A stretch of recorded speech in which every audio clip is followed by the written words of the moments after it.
ওই যে সিরিয়ালে যে লাস্ট পর্যন্ত, ও কি আসলে আদৌ আমি ওনাকে দিতে পারবো? মানে আমি ব্যর্থ বললে বলা যায়।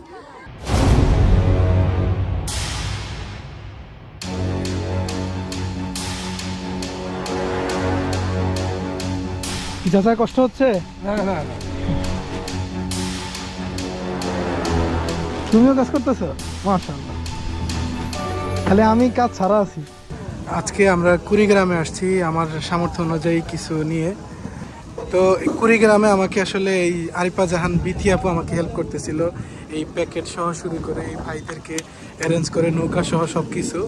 আপু আজকে আমরা কোথায় যাচ্ছি? আমরা হচ্ছে কুড়িগ্রামের ধলা নদীর পাড় থেকে জি। এখন হচ্ছে কালার চর, আলোর চর, তারপর হচ্ছে আফতাব চর, আচ্ছা। এই চরগুলোতে যাব, কারণ এই চরগুলো। এই চরগুলোতে যে অনেক বেশি ক্ষতিগ্রস্ত হয়েছে।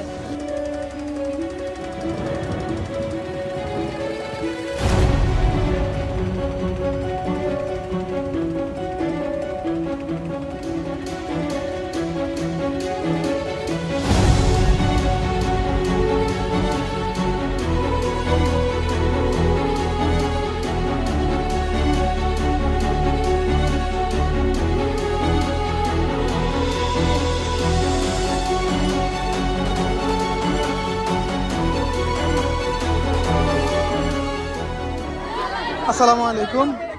এই হচ্ছে আসলে কুড়িগ্রামের মানুষ, এরা কিছুদিন পরপরই বন্যা দেখে। আর আমরা এখানে ত্রাণ দিতে আসছি যেই পরিমাণ নিয়ে, আর এখানে যেই পরিমাণ মানুষ আছে এতে করে আমরা সবাইকে দিতে পারবো না।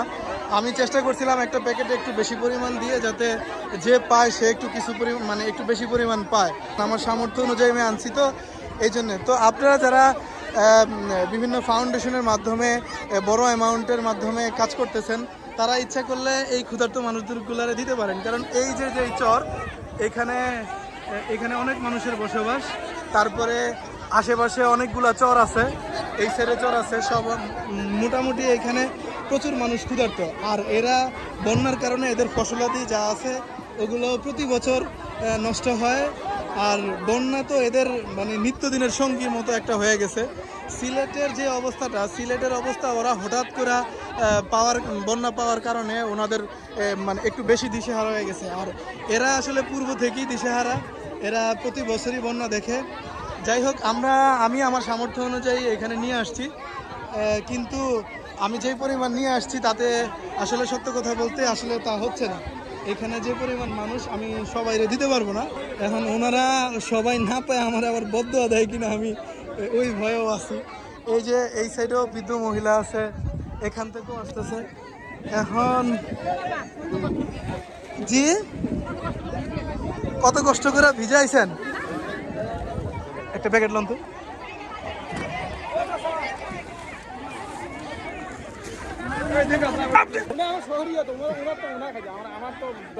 যান ওই দিক দিয়ে যান, দিতেছে যান যান।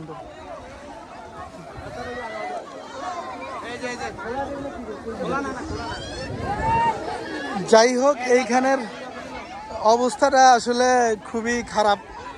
এইখানে এখন আপাতত পানি তেমন নাই বলতে পানি কমে গেছে। এটার জন্য আলহামদুলিল্লাহ করতে হয়, শুকরিয়া আদায় করতে হয় আল্লাহর কাছে যে পানিটা একটু কমছে।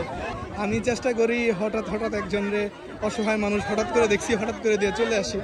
সবাই যখন চাচ্ছে, আমি আসলে একটু দিশেহারা টাইপের হয়ে যায় যে আসলে কি করব। এই যে এখানে অন্য চর থেকে অন্য মানুষ আসতেছে, আর এই যে এই চরে আমরা কিছু দিচ্ছি, ওনারা নিয়ে চলে যেতেছে। মোটামুটি সব মিলিয়ে সিলেটের অবস্থা তো দেখলাম খারাপ, এইখানের অবস্থাও খারাপ। আপনারা চাইলে এইখানেও কিছু দিতে পারেন, তবে যেই সব জায়গায় অবস্থা খারাপ, আমরা এখানে প্রায় 2 ঘন্টা ইঞ্জিন ট্রলারে 2 ঘন্টা পাড়ি দিয়ে তারপরে এখানে আসছি। এই যে দেখেন কিভাবে কারাকারি করতেছে, কিন্তু করার কিছু নাই, ওনারাও ক্ষুধার্ত, আমাদেরও এখানে পরিমাণ কম, কিচ্ছু করার নাই। এখন এরকমটা হবেই, কারণ প্রচুর পরিমাণে মানুষ আছে। ওই যে সিরিয়ালে যে লাস্ট পর্যন্ত, ও কি আসলে আদৌ আমি ওনাকে দিতে পারবো?